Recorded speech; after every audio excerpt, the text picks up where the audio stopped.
Hey guys, welcome back to Industry Sunday with Welcome your back. hosts. I'm Jake Levan. And I'm Kennedy Novi. We're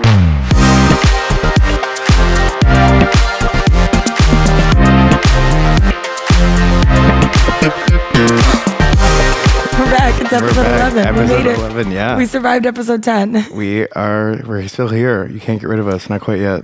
Yeah, we'll see. Maybe episode 12. I feel like every episode we're going to be like, maybe the next one's the last Do one. we have to do like a farewell episode or we just leave people hanging? No, you never do a farewell. That's the thing with podcasts. You just keep going. What? Yeah. Like a podcast has never ended and somebody's like, okay, goodbye. I don't think so. That would be a good thing to research. Like maybe. a series. They're like, okay, it's done. Bye. No, they have a good life. The good ones just keep going. They just rebrand and do other things. Oh. Yeah. Well, your laptop's not working. You need your password. Yeah, I'll put it in later. I don't need it Oh, right you now. don't need it right now. No. No. Today it's just me and Jake. We don't have a guest. We thought it was time to bring it back to basics. We've had a lot of guests the last 5 episodes. Has been a guest every single time. Yeah, I'm pretty sure. 1, 2, 3, 4. Yeah, 4. 4 or 5. 4 or 5. Yeah, I mean, I think both of us just needed a little bit of a break. We also just kind of wanted to It's okay not having a guest. I mean, we don't hate being around and each other. Reconnect with our listeners. And I feel like it's kind of exhausting for people to listen to us introduce new people every single week, and you have to learn everything about them, and you already know everything about us. So it's kind of like we can talk about more interesting things. Also, scheduling is fairly difficult. It is. You Chicago's serving staff and bartending and chef staff are hard to get a hold of. Somewhere there's always something going on. Yeah, or they go out for lunch and they end up out the rest of the night, and it's hard. You're like, all right, I guess we'll reschedule. Or somebody's sick. Sick, yeah. Or they just don't feel like it on their day off. It makes sense. Yep, I've been there. Yep. Frequently. You're like up to the day and they're like, actually, I don't want to talk to people. And I'm like, I completely understand that. Yeah, we've had a couple of instances like that where we plan to record and we're like, actually, I want to lay in my bed and play on my Nintendo Switch. Yeah, I did not want to leave my bedroom. Yeah. How was your week? It was good. What did I do this week? I don't even really remember. I guess I had Saturday night off for the first time in a long time. Or no, I didn't. Friday night off. I went out Friday. I worked Saturday. Yeah. Where'd you go? I had this event with my company. We showed a bunch of event planners around to all of our restaurants. It was really fun. Yeah, it was really cool. And I was in charge of talking to the bus driver. So Wayne. What do you mean? Why were you talking to the bus driver? Well, I was in charge of setting up the bus, and then they kind of took it from there and booked the bus. And then my phone number was attached to, I guess, one of the buses. We had a bus and a trolley. Were you the liaison? I guess he called me and he was like, hey, I have your number. When are you guys ready to come on the bus? I was like, hi. I was going to say either that or you were just the kid that sat in the front of the bus. No, I sat in the very back because by the time I got on the bus, all the seats were taken. So I had to go sit in the back. I was in the back, my head hit on the ceiling over a bump. Really? No, it was a really nice bus. It was oh no, I mean very back fancy. in the day. Oh yeah, school bus days. Yep, I rode it a couple times and then a kid puked on my jacket. So I never took the bus again. Oh my God. Literally never since. Unless it's mandatory, you go to the quarry or something, you do those stupid field trips. But unless it was mandatory, no, I would not take the bus after the kid puked up oatmeal on my God. I had this cute yellow rain jacket ruined. Speaking of kids puking, when I was in middle school, I would say once or twice a week, I wouldn't sit with my friends. I would go sit at the table with the kids from the special education classrooms. Oh. Yeah, I liked them. It was before the time of Big Brother, Big Sister. Well, not Big Brother, Big Sister. What is it called? Best Buddies or something? I have no idea what you're talking about. It's a program where athletes and stuff like that hang out with the special education students. Wow. Yeah, it's cool. It's just helps them be social and kind of learn new people so they don't just hang out with the same people every day. But I would just go on my own and sit with them. And there was one time that this kid... I won't say his full name, but his last name was Butts, which is, he used to get teased for it. And so unfortunate. He's already... I know. He was so sweet though. I loved him. Don't pick on the disabled kids. It's not... It's very, nice. Yes, very wrong. But no, he was one of my good friends. I liked him. He was really cool.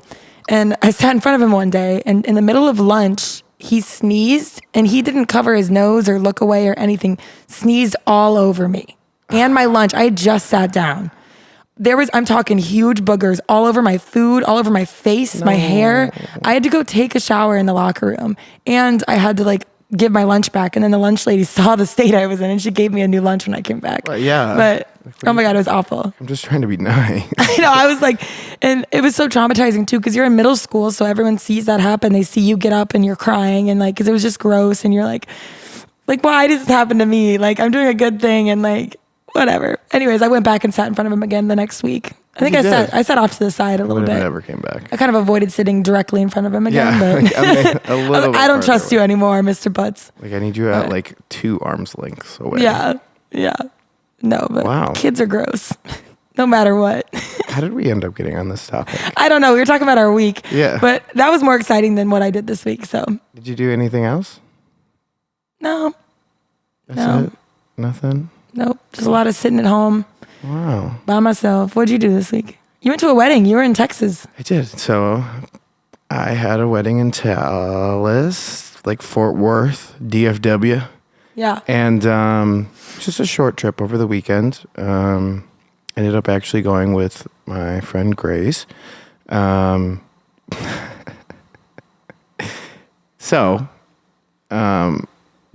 picked her up. Flight's at 2:30. I pick her up at 12:30. I'm like, all right, it takes 45 minutes to go to O'Hare. We got to park because it's actually cheaper for me to drive my car to O'Hare and park it for a weekend than it is for me to do Uber there and Uber back. Oh, well, yeah. 2 Ubers could be like $200. Yeah. If you're not careful. Parking was like $100 for the weekend. So I'm like, I'd rather do that. And plus it's my own car. I'm in my own space. Like the last thing you want to do is get in a car on your way back. Like a smelly Uber. So windows down on the freeway. It's negative 20 degrees. Trash. And and it's just bumpy and I'm sick. And You're I'm in the back seat too. I don't want to do this. So I just drove. We get like 3/4 of the way to O'Hare and Grace goes, why are we going to O'Hare? I was like, because I always fly out of O'Hare. That's how I booked the ticket. She's like, no, I'm pretty sure the screenshot you sent me. Thank God you sent her a screenshot. Yeah, she's like, I'm pretty sure it said MDW, like Midway. And I was like, oh, shit. So literally last second, I take the last exit to go to Midway. So we get all the way to Midway, park the car. We run up to security. We flew with Frontier on my proudest moment. But otherwise, tickets were like $1,000 a person. They were That's insane to go to Dallas. I had to do a name change. Did you book it super late? Yeah, I probably could have booked it sooner. And then I had to do a name change on it because the other person I was going with couldn't come. So that was $350 to get a name change. Ew. It was ridiculous. But I had one checked bag because we were just going to share a checked bag. And then Grace was coming, so I got another check bag. So because she has a lot of stuff. It's Grace. I'm like, we need a check bag. Yeah. And we get to check our bags. We had 2 minutes left. Dude, I've missed that before. One time I missed the check bag time. No, it gets worse. And I had to go buy another, like a carry-on. It's awful. Well, we had carry-on sizes. So I was like, worst comes to worst, hopefully there's space on the plane. Yeah. Or they can do a gate check or something. Yeah. So then we do it. I get our passes. We get down to, we both have TSA pre-check. So we were like, thank God, because it was like 20 minutes or 15 minutes till boarding ended. Yeah. Like they were already boarding when we got there. And I get up to security and I'm like checking our passes or whatever, their tickets. Hers doesn't have it on it. Oh, no. So but like nobody had noticed. So we made it to the line. We made it all the way up to the check-in. I got through and then she went to the other lady's line because this lady I was like talking to, like trying to she was like, you don't have TSA pre-check. You're standard. You can't come through here. And then she's like, also your birthday is wrong. I put her birthday in wrong. I don't know. Did you just not change it? Yeah, I changed like the month and the day, but I didn't change the year. So oh my God. So we had to run up to this lady again. And this lady, bless her heart, was so fucking slow. Yeah. Like one finger on the keyboard, like tap, tap. I was like, dude, this is a simulation. This is a movie. Like, this is not real. And I was like, hey, yeah, we screwed up. We need to add our TSA project. And then I need to change Grace's birthday. And the only reason she did it was because her and Grace had the same birthday. So she's like, I only did this because you have the same birthday. I was like, you're fucking kidding me, right? Yeah. So then we run down, we get back through security again. Like one of the last people on the plane, get on right away, fly out. And then we had a blast. We had a blast. I've been sober for a couple weeks, so it was interesting to see like how that was going to go on my end. Because I was like, well, what the fuck am I going to do? It was a blast. We were out until like 4 a.m. Friday night. I'm having all my little energy drinks, just having a blast. Meet a bunch of random people. Actually, no, that's a lie. Dallas is so unfriendly. Yeah. No, you told me about this. People would not talk to us. Like, you know, like you can go out places and you like throw a random compliment and you get a casual conversation and make friends with people. And we were just trying to make friends because we didn't know anybody. I think one person spoke to us the whole time. And it was kind of depressing on that aspect. But yeah, we went out till 4 a.m. Sober Sally over here. Sober Jake. And that's the dryer going. You think so? Yeah, that's exactly what that noise is. I'm over here like, what is that noise? It's the dryer. So we go out, whatever, and then the next day, like we get brunch, and then we get ready. We went to the wedding. People that I haven't seen in a long time. They're like my second family, thank God. Mm-hmm. And then they're the best people ever. It was a small wedding out in the country. It looks so cute. It was adorable. And then we hung out there until like 10 o'clock. We decided like, let's give it a second shot and try and make friends and like mingle and just be social in Dallas, you know? Same fucking thing. Bullshit. We were driving home. I can do that now. I'm sober. I don't have to. I'm like, don't worry, you have a permanent sober cap. So we're driving home, and we were sitting in silence, no music playing. Like I'm driving slow. Like we were so upset.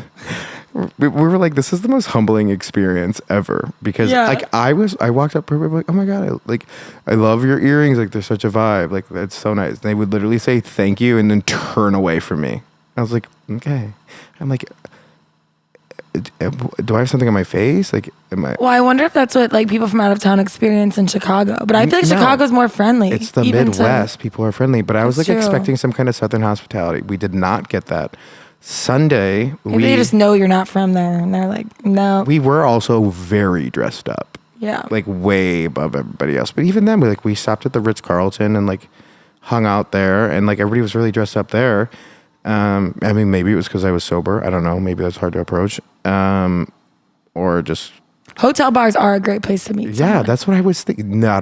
We had like one person talk to us, and then they left. I was like, okay, bye. But no. Then Sunday we went out to the Stockyards in Fort Worth because I initially wanted to go out in Fort Worth on Saturday, and because I was like, well, we weren't really lucky on meeting people, making friends on Friday in Dallas. So I was like, let's change it up, but we didn't. And then Fort Worth, we went, checked out the Stockyards. It's so adorable.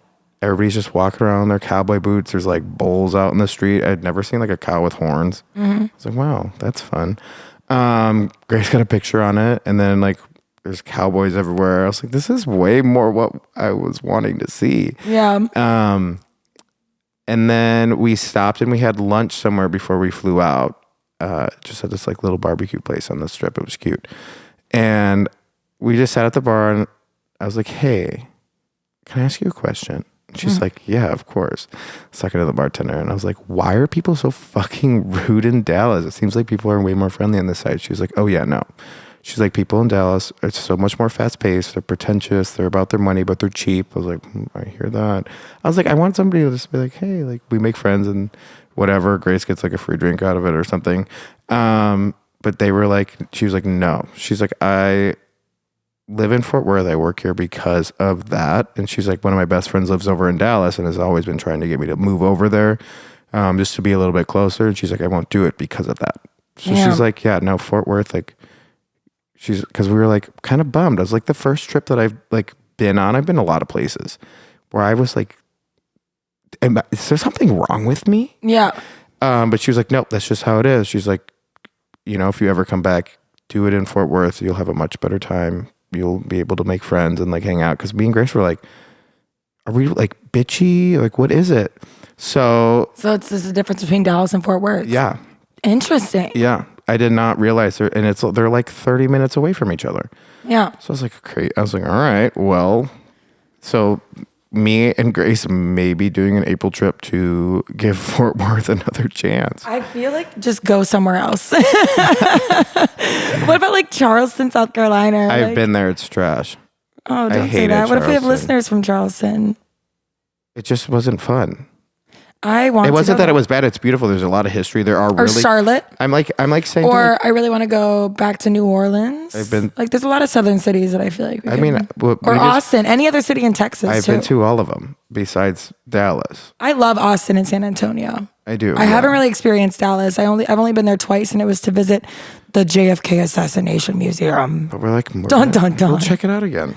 You know. Yeah. Well, what I didn't expect about Dallas is that the JFK Museum is literally just like.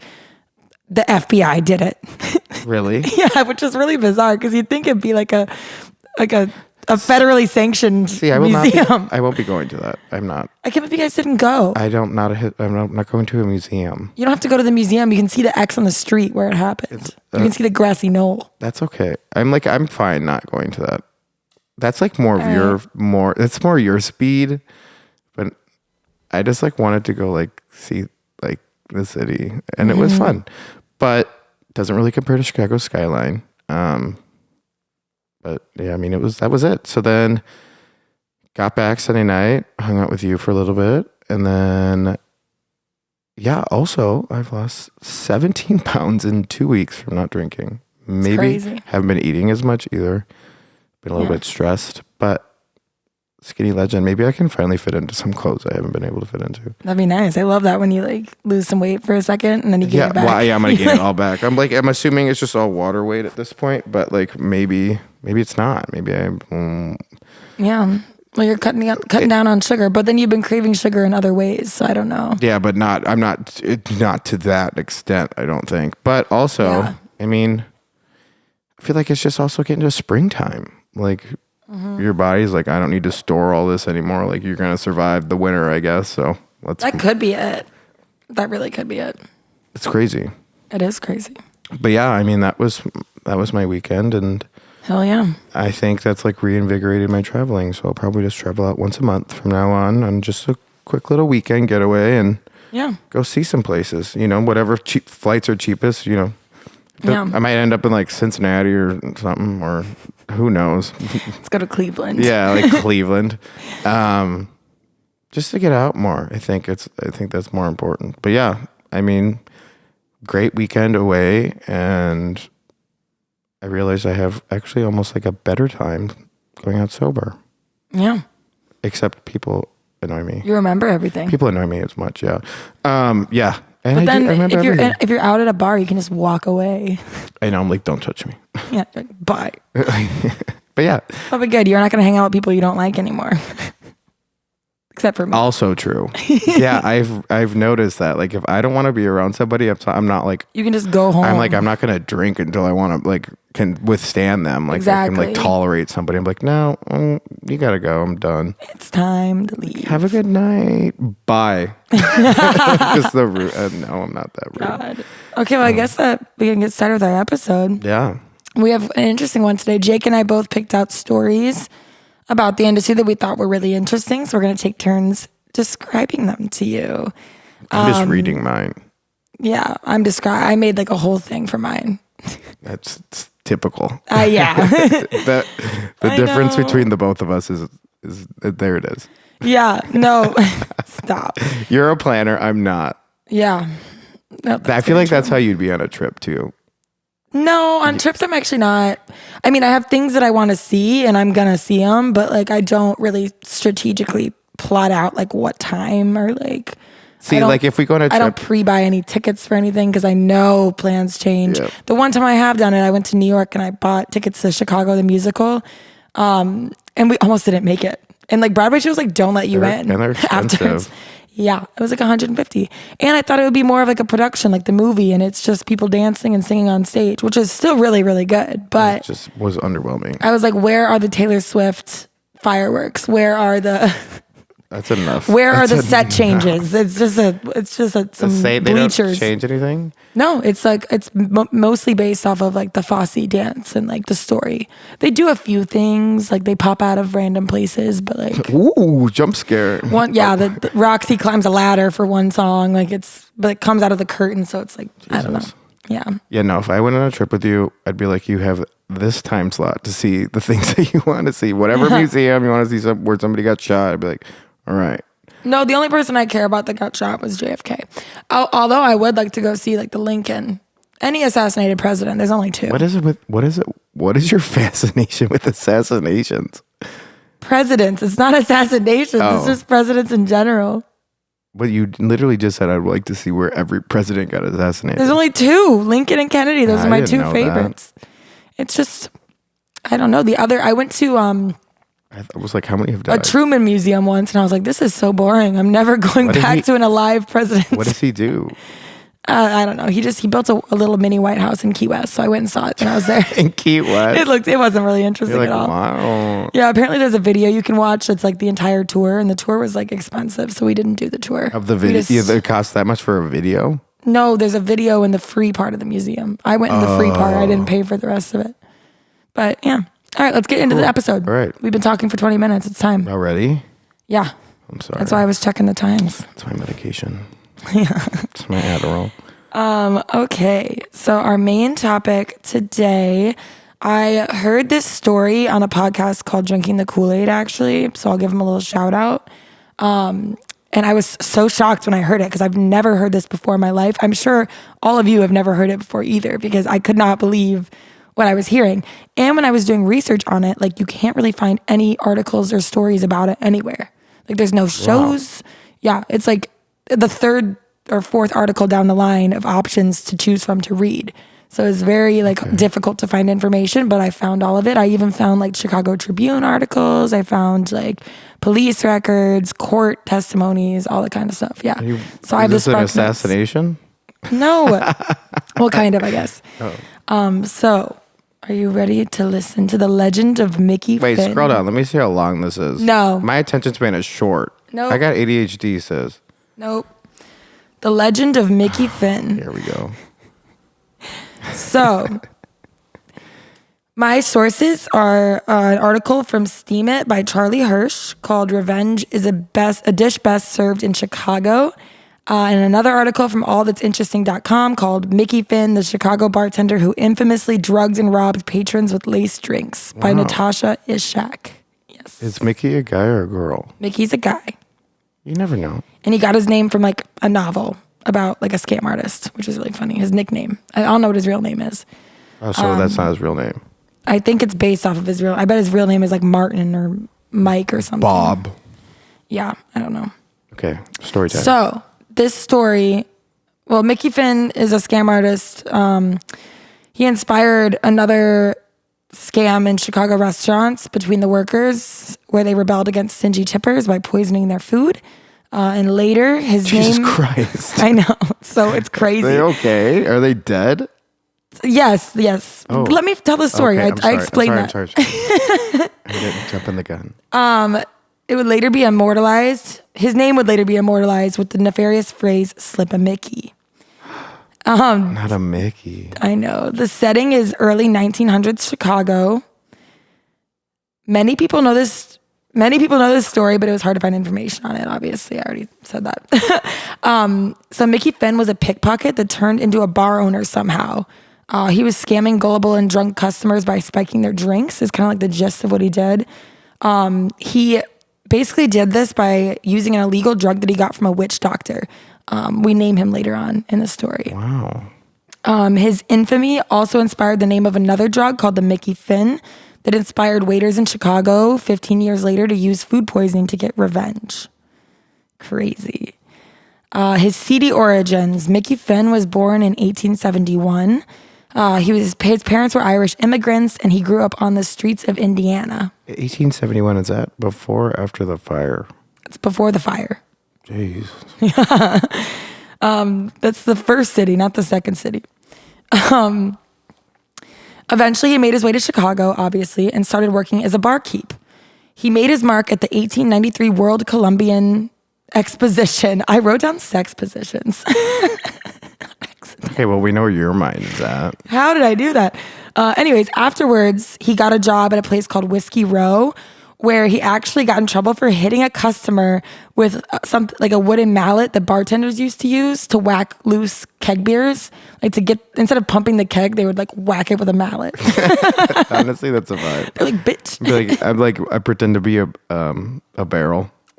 Yeah, I know. But he hit him so hard that his eye popped out. So like out of his head? Yeah, the guy that he hit with the mallet. Yeah. Oh my God. It was just a lawless land back then, I guess. I don't know. And he still had his job? I can't even yell at him. No, he got fired. Oh. He got fired, yes. Jesus Christ. So that led him to basically continuing to pickpocket. He eventually saved up enough money, got married to a woman named Rose. Damn, you can pickpocket that much money? I suppose. And like from his money from tips. I don't know. He was like kind of a popular guy. He eventually opened his own saloon that he called the Lone Star Cafe and Palm Garden. It was in what used to be called the Levee District. It's kind of like now it's close to where Chinatown is. Oh. Yeah, and it was known for like having a bunch of like a long street of like dive bars, like gambling dens, like kind of seedy places. Pilsen. Yeah, but Pilsen's further north. Oh. Pilsen's actually nice now. I like Pilsen. But it's right next to what is now Chinatown. It was only called the Levee District until like 1901, so it wasn't really called that anymore by the time he opened his saloon, but whatever. His saloon was called it was basically referred to as a black and tan bar, which back in those days, it's an old term that was used to describe a bar that had all races intermingling. So it was like black people, white people, immigrants from all different... Which back then, that was... Yeah, that's very progressive for 1901. Yeah, huge. Or 1903, whenever he opened this place. But this wasn't due to a progressive ethic at the time, which you might assume. Yeah, well, it was actually just title gave that away. Yeah, it was illegal for them to be having different races in the same bar, but it was like a practice that a lot of seedy bars and bars in like non-wealthy areas would use to make more money because they could have more people in their bar. The bar only served beer and whiskey, and it was fully staffed by women he called house girls. That were managed by his wife. His wife was in charge of the house girls, and they were basically prostitutes too. Oh my on God. The side. Yeah, it's crazy. It goes from like being your like little neighborhood hole in the wall to very dark. Yeah. Yep. But these girls are mentioned again later on in the story, and their names were Isabel the Dummy and Mary Goldtooth. The Dummy and Goldtooth. I'm taking Mary. I'm Goldtooth. Oh no. Because I did chip my tooth last week, so I guess I am Goldtooth. Now I can see it. I'm kidding. It was a joke. Oh my God, I'm sorry. Is it worse? It is worse. Yeah. It's fine. Like, I have a chip somewhere. Yeah. Well, I'm sure more came off of it. I think it's just the light reflecting on it.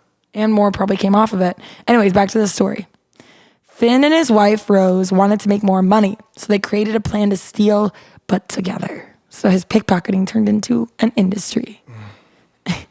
He basically came up with this idea where he would create a cocktail that he would call the Mickey Finn. He put it on signs outside of the saloon, and he promoted it to all the guests. And it was actually a drink that was more expensive than every other drink there.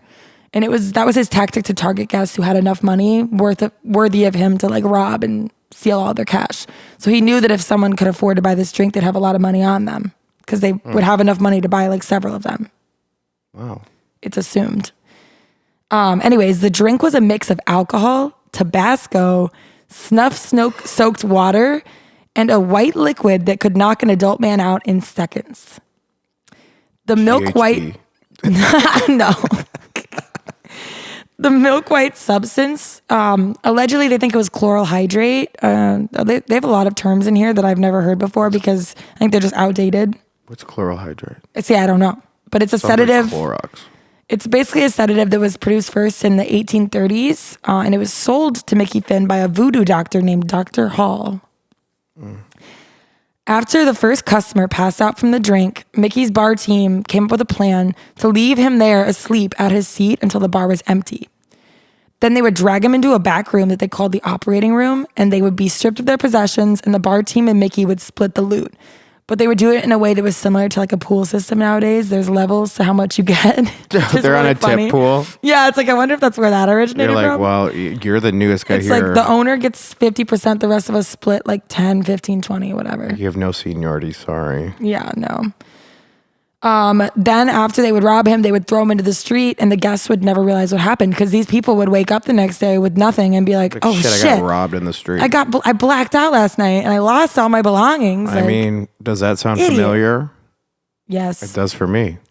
That's for sure. Not for me. I've got my phone stolen before. I can't find my phone. Like, where's my car key? My God. I'm like, like, because I've learned to detach them now because my house key, I would just bring it with, and I lost them one time. Yeah. Okay, anyways. All right. It was almost foolproof. Finn even bribed local authorities to keep himself out of trouble. This was all until his loyal house girls, Goldtooth and Dummy, ratted him out. The other one's Dummy? Yes. Goldtooth and... You're Dummy. That's the one you picked. Yeah. No, I have to... Okay. Whatever. You're Dummy. You're so stupid. No. They ratted him out. I wonder... The one thing that none of these articles mentioned is why. Like, what was their intention? Were they mad because their tip pool wasn't high enough? Were they mad because all the men that they would normally, like... be prostitutes for, like, were passed out at the bar to be robbed. Like, took all their business. Exactly. So maybe that's what happened. They're like, you know what? We had a good thing going until we started drugging all the rich guys. Yeah. God. So they confessed to Chicago police about what was happening. Finn's bar was shut down and he was arrested for good. Here's a quote from the court testimony about the operation from one of the girls. I worked for Finn a year and a half, and in that time, I saw a dozen men given dope by Finn and his bartender. That work was done in 2 little rooms adjoining the Palm Garden in the back of the saloon. Essentially, Finn was put in jail. His saloon was out of business, and that was the last Chicago ever heard of Mickey Finn because he moved out of the city after he lost his bar. Yeah, but did he get to keep all the money? I assume no. I assume he avoided more jail time because he probably paid off something. This guy's a hustler, but like but I don't. There's no story about what happened to him after he left Chicago. He just disappeared. Vanished. He probably changed his name. He probably did it somewhere else. He's gonna be on. Somebody check on Kansas City. Someone check on Minneapolis. Like, did this happen there? It's a 60-minute story right now. Yeah. That's it about Mickey Finn. But the most important part that brings us to my next story about related to this is that the waiters' strike of 1903 happened the same year he was arrested. Waiters this year were striking because there was like some sort of issue going on where wealthy people thought that they shouldn't have to tip because they thought that that's still going on, which is hilarious. Because they thought that restaurants should be paying their servers adequate wages, so they don't need to have tips. Kind of like what Europe does. No, like, I mean, I don't want to give anyone ideas. Nobody do this. I strongly recommend against this. I mean, if you've ever eaten overseas, you will know the service will not be the same. No. But also, I would not want to. But they let you sit in your chair long enough or longer because you're not trying to turn their tables. Because they're going to be, they don't give a shit. They'll come around once every hour. Yeah. That's almost like a tactic to like get more business too. Is like if your servers are relying on tips, they have to like keep it moving. I like the tips. I do too. Anyways, in the summer of 1918, this is 15 years after Mickey Finn escaped Chicago, Chicago police launched a major raid at the offices of the Chicago's Waiters Union. They also raided the Bartenders Union and the Chefs Union. And they found the same thing in all 3 places. Wait, what? Yes, listen, it gets steamier. More than 100 servers working in the city's restaurant industry were arrested on suspicion of food poisoning. And normally when you think of food poisoning, it's like salmonella or like, something wasn't cooked right or like, I don't know, E. coli. This was like, this is also considered food poisoning because people were being deliberately poisoned with food. So the raid was unlike anything the city had ever seen before or has seen since. Really? Yes. And no one knows about it. It's crazy. It was sparked by the swanky Hotel Sherman. This is actually a hotel that was lost in the Great Chicago Fire because we're still before the Great Chicago Fire at this point. Wow. Wait, that doesn't make any sense. When was the Chicago? I don't know. When was the fire? I don't know. You want me to look it up? Maybe there's 2 Hotel Shermans. I'm pretty sure the Chicago Fire was in the 1800s. Maybe they rebuilt it. They might have, but now where the Hotel Sherman used to be, now it's the Chicago City Hall, like the court district is where it is now. I don't know where that is. It's like it's in the Loop. It's kind of by the financial district. Oh, okay. Yeah. Or no, it's in River North. I don't know. Whatever. I don't know the city of Chicago that well. So basically, this hotel hired an undercover detective to investigate the alarming number of food poisoning reports that they were getting from their wealthy patrons. So it was happening in their hotel. And the owners were like, what the fuck? Somebody tell me why this is happening. Like, there's no reason that this many people would be getting food poisoning. Like, we're following all the health codes. So what happened next? This detective dined in the restaurant and... Oh, no, he didn't dine in the restaurant. My bad. He posed as a server applying for the job, interviewed, did his like mock service, everything. And then he noticed one server pinching like a little white powder from it looked like a salt packet into someone's drink. And he's like, what is that? And they basically whispered to him. They're like, hey, go to the Chicago Servers Union. They'll fix you up good. Like, you need this. I'll fix you up good. Yeah. So this detective basically went to the Servers Union and asked for it and found out that the city's waiters had been purchasing 20-cent packets of an illegal powdery substance. If this substance was ingested, it would cause violent gastronomical problems. I'm going to mention this again later, but I'm talking like violent throwing up, body shakes, everything. Like uncontrollably. Yeah. They later found out that the drug was tartar emetic. It's a concoction that was produced by a pseudo-pharmacist named W. Stewart Wood with assistance from his wife. He named the drug Mickey Finn powder from the guy 15 years before. That's where he got his inspiration from, and sold it to the Chicago Servers Union and basically got a percentage also of what they sold to servers and bartenders and chefs. Yeah. But the drug bust explained the cause for all the food poisoning reports. They were getting thousands and thousands in like a matter of a few weeks. And they're like, what is going on? Like what? Like they didn't know if it was like rats or if it was like some sort of weird disease or like something that was wrong with like some sort of shipment of food that came in from somewhere. Crazy stuff. And customers at restaurants, clubs, and hotels all over the city. So it wasn't just like a few restaurants. It was like hundreds of restaurants and hundreds of servers. It's There's insane. Just puke all over the sidewalk. What's really funny is that nowadays Chicago is known across the world for its restaurant industry, and this happened 100 years ago. That's crazy. Yeah. So the bags and the powder. There was a message on the bags that was written by the pharmacist with basically like rules of usage. It said, one of these powders may be given in beer, tea, coffee, soup, or any other liquid. Never give more than 1 powder a day. These powders are to be used by adults only. So I think that they could only drug like 1 guest a day per server. Because otherwise, you better make it count. Yeah. Like pick your worst guest. You're doing your checkout and you're like, fuck, I thought I was going to have a worse guest, but nope, that guest that left earlier in the day was the one. The worst one, yeah. Now I have to drug like the nicer one. Yeah, I'm like, this one's not even that bad, but I would just save it for the next day. Double it and give it to somebody else. Yes, but no, among those arrested in the raid were 2 men who worked the union headquarters bar, so the servers union, along with the president of the subsidiary bartenders union, officials from the waiters and cooks unions, and of course, the pharmacist Wood, who was the mastermind behind the drug. The customers that had fallen ill during the food poisoning epidemic were mostly prominent Chicagoans who hadn't tipped their waiters generously enough. Wow. Crazy. Yep. There's actually like kind of a history of drugs, poison, and revenge in Chicago restaurants and bars that happened like within like a 20-year span. So more happened. Even before this Chicago waiters bust happened, waiters had been plotting against stingy tippers with food poisoning for like years. One mass food poisoning that happened during a really swanky event, it was at the University Club. Dozens of the city's elite were there, including like the mayor and the governor, and they all got gravely ill 2 years prior in 1916. So that was 2 years before the bust happened. More than 100 guests were at the soiree held in honor of Chicago's new archbishop. His name was George Mundelein. They all became sick after consuming chicken soup. It turned out that the food had been spiked with arsenic. Holy shit. That could kill you. Yeah, no, that's like not like... That's not like throwing up and, you know... Like I'm not just trying to get you a little bit I don't want sick. you to sit in the toilet. You're trying to kill people. Apparently this guy named Nestor Dondaglio, he was an Italian anarchist. He advocated for class revolt and had only meant to poison the Archbishop Mundelein. Ended up accidentally poisoning the entire event. So Wait, what happened? Hundreds of people.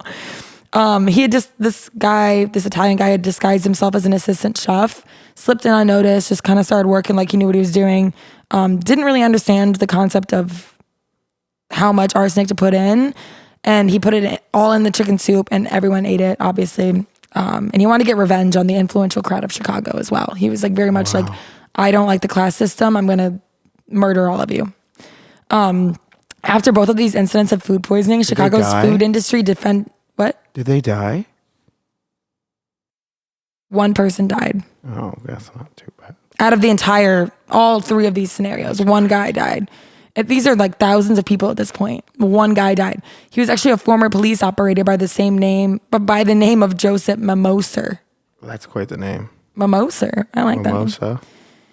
R.I.P. Joseph Mimoser. I'm just glad no one else died. Anyways, these incidents like put Chicago's food industry into like extreme chaos. Like everyone was afraid that they were going to get poisoned. Like no one was going out to eat. And if they were, it was usually rich people that could afford to hire food testers, whatever. Kind of like that would be quite royalty. The job. Yeah, but some people were saying like in the comments, they're like, okay, instead of tipping the servers more, you're hiring someone to try your food before you eat it. Like, I mean, to begin with, it's not a really good way to get people to tip you more. By not murdering them, but poisoning them, but whatever.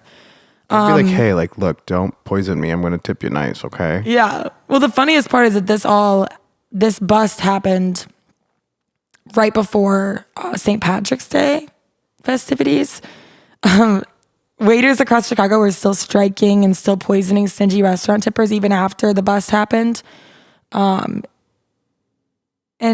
like, I don't know. It's just crazy that this happened. But basically, like cases of intentional poisoning, a lot of people have said are usually like small cases, like one or two people. Usually you can taste it or smell it, tips you off that something's wrong. But like this powder was so efficient that like no one noticed. They're like, oh, whatever.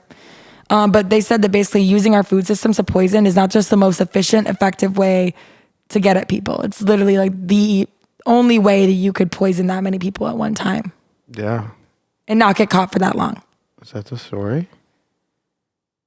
Yeah. I was going to end it with the one person dying, but I'm sorry. I have one more note. Next time you're out drinking, be mindful of your drink and make sure nobody slips you a Mickey. I got a couple things on that. I mean, you would have given it to me when I was drinking, and I'd just be like... Me? I'd be ready to party. No, me. Oh, yeah. I'd be like, whoo! I was like, that was a strong drink. No, it said it could knock out a large adult. Yeah. You would just be like... No, I wouldn't. You'd be passed out. I'd be like leaning up. Maybe I'd be like, damn, I got to lean on this pillar. You might be the only one. Yeah, my tolerance is like probably, I don't know. Anyways. Yeah. She's got tolerance. I feel like I've been drugged a couple times here and there. Yeah. The fact that also like, you know, like people are always like, oh, you spit in my food or you poison this. I always like, where the fuck did you ever think I don't know what that? You've been doing, but no one has ever accused me of that. Like, no, well, you know, like, it's a joke because like they be like, oh, I fucked up. Like then I remake it and I bring it back. They're like, oh, the kitchen probably like spit in it. Like they're like, huh. And I'm like, why do you guys say that? Like, it's not that big of a deal. And now I'm seeing that like people were like almost dying from like something in the 1900s. So it all stems from somewhere. No, a coffee shop I worked at in high school, there was one worker there her friend came in or something and she was like, yeah, be careful, I might spit in your drink. And like another guest overheard it and the boss overheard it. Oh God. She fired immediately. Really? Yeah. Even though she was just saying it to her friend. So ever since then, I think I was like 16 years old. I was like, I will never...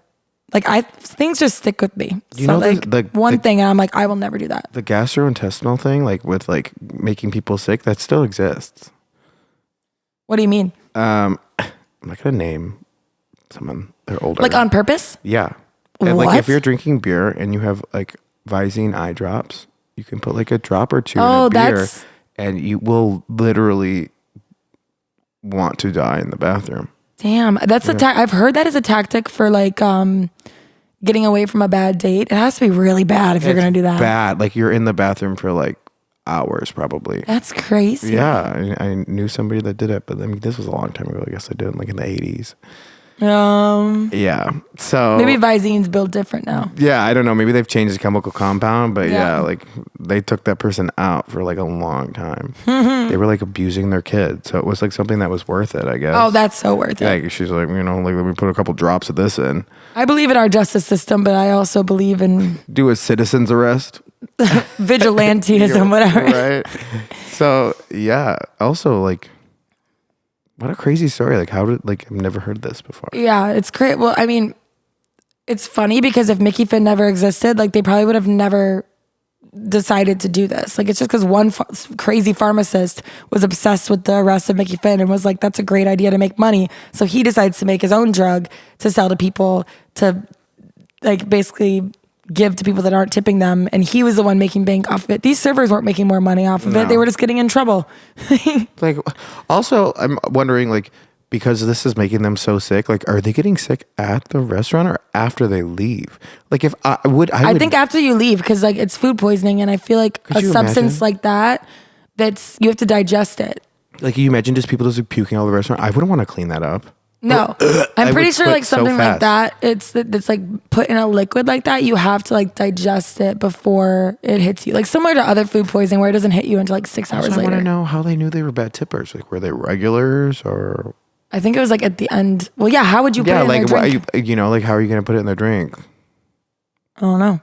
Maybe if they just looked like they were rich, you're like, they're not going to tip me. I'm going to drug them. Like, you got to tip me before I start serving you, actually. Yeah. I think it was just also a part of the waiters' strike.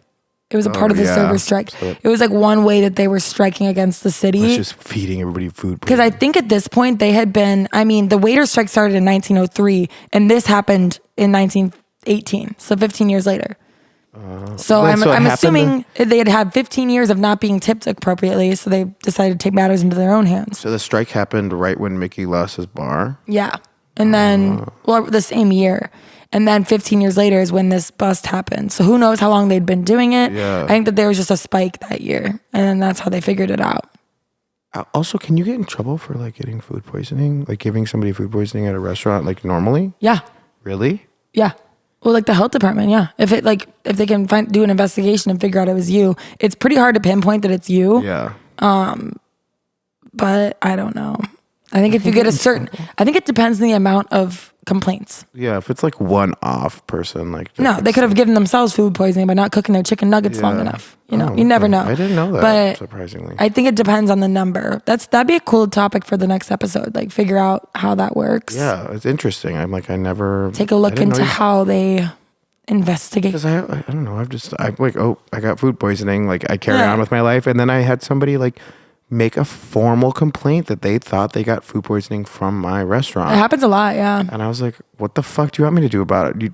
I would never make a formal complaint unless it was unless I was certain where I got it. Like I hadn't eaten in like 2 days and then I ate one place. I'm like, I'm sorry. But then it's probably my fault. I'm sorry you're going to be sick for 24 hours. Like, what do you want me to do? Like, come give you a fucking sponge bath? Like, how can I help you? What do you want? Like coupon? Or like you want a gift card? Like also, how do you know it was me specifically? Like my restaurant? Like I can't help you. I'm like, okay, well, anyways, feel better. You have a great day. Goodbye.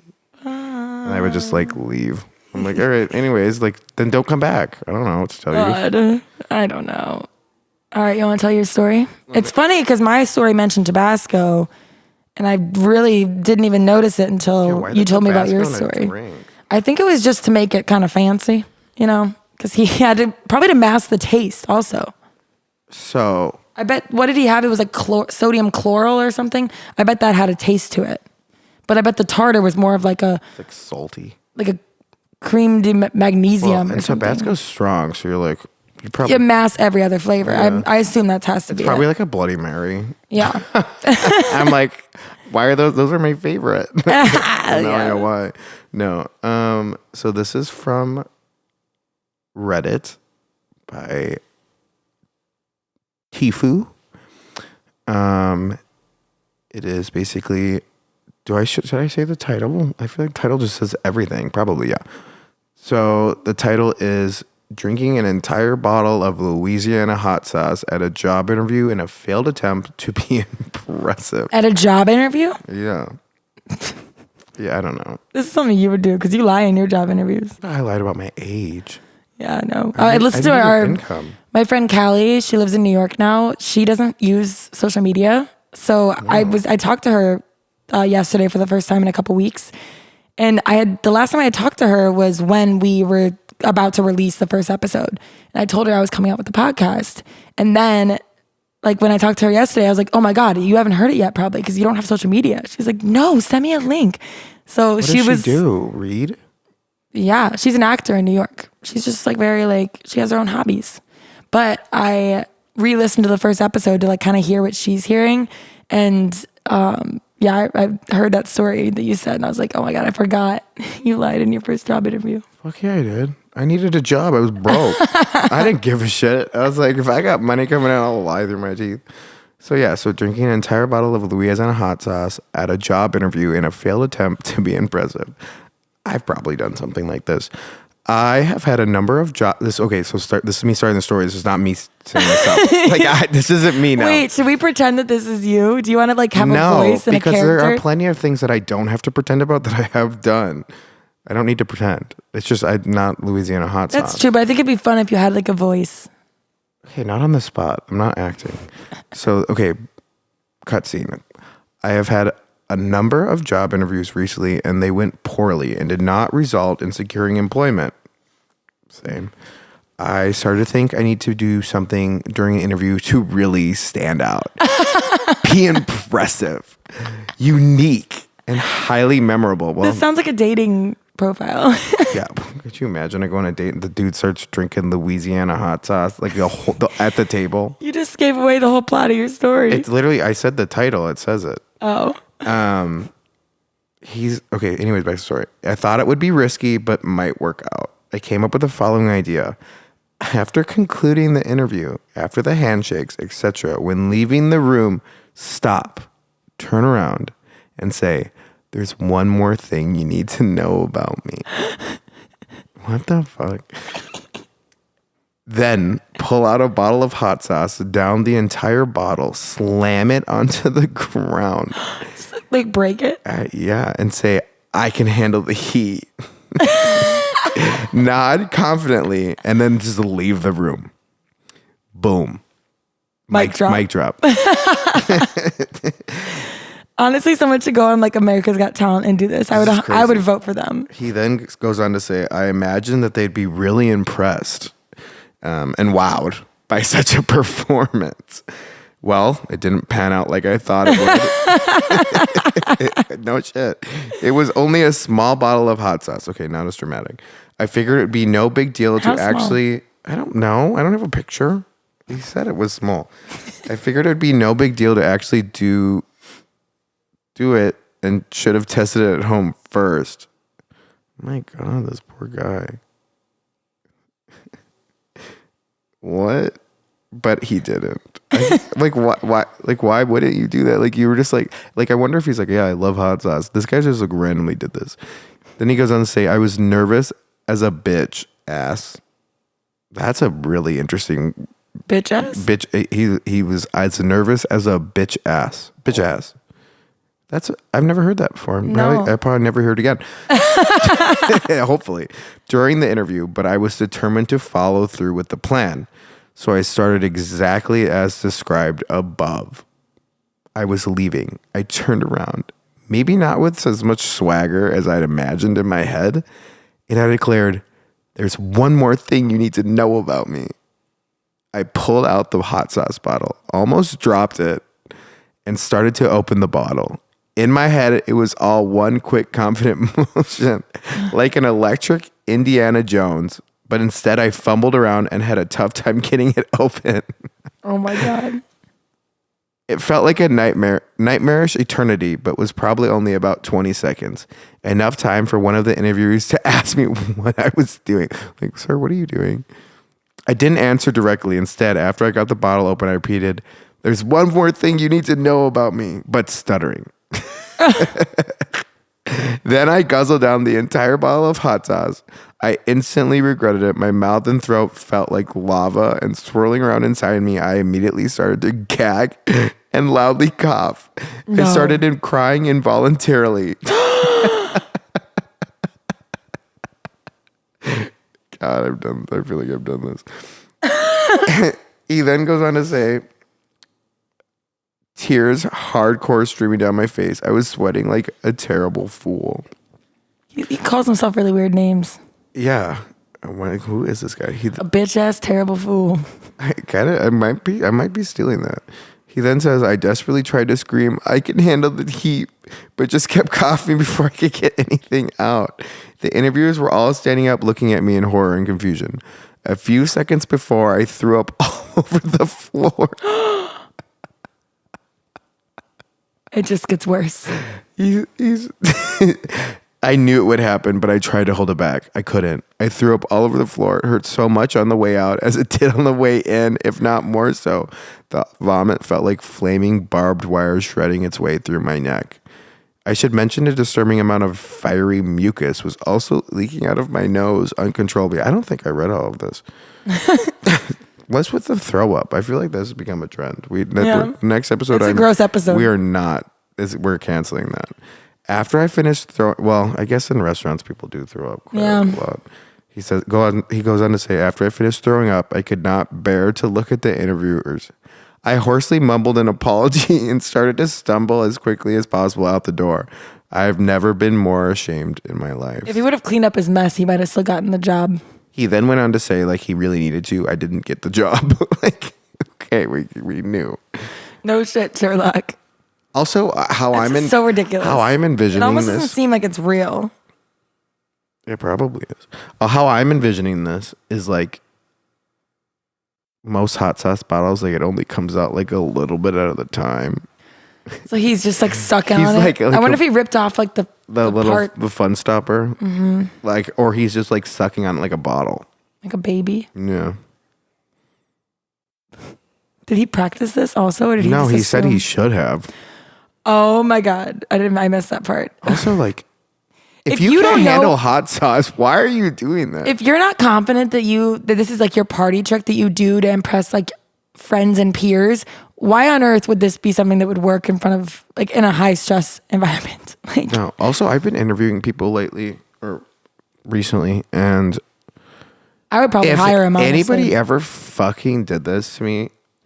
First of all, I would hire him because he'd work so hard because he'd be so embarrassed. I'd be like the first thing you need to do. He'd be like a dishwasher, but he would work for me. Yeah, I mean, I don't know what he would be doing, but probably would not be working for me. Also, I'd be like, you need to find a job soon and get insurance and go see a therapist now. I wonder how he's doing. I wonder how this person is doing in life. If you heard this story and it sounds familiar, send your friend our way. If you drank hot sauce in an interview and it sounds like it's your story, it probably is your story. We didn't ask you for permission. Well, God. I don't. He didn't ask the interviewers for permission to do that.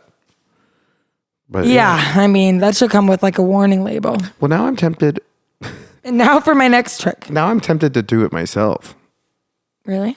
Yeah. Okay. So Kenny and I, when she was living with me during COVID, we would watch My Strange Addiction. Oh, yep. I wouldn't say like we didn't do all of the. We didn't do all of the. We would try the feasible ones. We would try some of the things. Yeah, like we tried eating brick. Eating brick.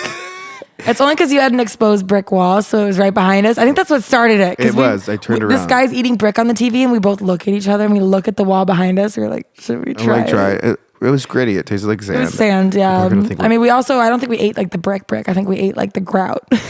Yeah, I wasn't eating the brick. And then that's bad for your teeth. Air fresheners. That's how I broke my tooth, because I was eating a brick. Probably. And you're like, oh my God, how did I break my tooth? No, then the other one was like eating air freshener, yes.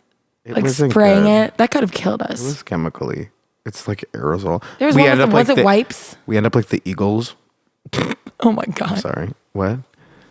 I don't know. The other ones we really didn't try because they were pretty far out there. Like someone was eating drywall. someone was eating couch cushions. We couldn't do that. No, I'm not ruining my stuff. Yeah. I'm like, but the fun one. It was. But maybe we should try chugging a bottle of hot sauce. Should we make a TikTok account just us trying addictions? We end up with 7 strange addictions on accident. I have really bad acid reflux, so I don't foresee this going well. Oh, hell no. Also, I'm imagining if it didn't hurt you then, it would hurt you later. Yeah, and that's not. I don't want to be around for that. I don't think I will even make it to be around for that. I think I would die. Probably. But yeah. I replace alcohol with just drinking bottles of hot sauce. God.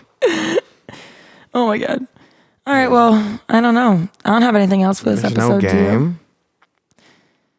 No, I mean, I have one, but I think I'm going to save it for every week. I'm like, she said that's enough. Yeah, I don't know. Let's save it for when we have a guest. I don't have a game. Yeah. Okay, I understand that. I respect it. All right. I think it's a good time. We're going to try to start cutting episodes down a little bit more and maybe doing 2 parts. So you guys don't have to listen to us talk for an hour and a half every time. I couldn't imagine listening to myself. Let's test it out and see how this shorter one does. Cheers. Yeah, I'm down with that. All right. Cheers in Greek is yama. So yamos, baby. What's your shot or drink of choice? I'm going to do just a straight shot of whiskey. Not like in honor of Tom from Airliner from the last episode. Not like Screwball or anything? Nope. Jim Beam. Ooh. God. That sounds horrible. What's yours? Red Bull. Anything with Red Bull. Just energy drink. That's all I drink now. I mean, if I'm in a social setting, I love a fucking... Well, yeah, I mean, that's a replacement. Like, I have to stay stimulated somehow. Yeah. Otherwise, I want to immediately go home and lay in bed. So I'm like, yeah, I'll do an energy drink. Whatever. All right. But also, but not sugar-free, because I found out how bad sugar-free stuff is for you. Oh, Grace told you? Oh, yeah, she sure did. God, don't believe her. Okay. All right, well, thank you guys so much. Have a fun Industry Sunday. We will talk to you next week. Cheers, you guys. Happy Industry Sunday. If anybody has any story ideas, please send them my way. All of them. All of them. Anything. We want to talk about what you guys want to hear, so we need you guys to start sending it in. We have an Instagram. It's Industry Sunday Podcast. I'm working on making a TikTok and a YouTube. We filmed this episode, so if you want to watch us, go to our Instagram and perhaps YouTube. I'll post all the links in our Spotify and Apple Music pages. You can do that. Uh-huh. Okay, then do that. Yes, bitch. Yes, queen. All right. Thank you, guys. Happy Industry Sunday. Thank you. Happy Industry Sunday. Bye.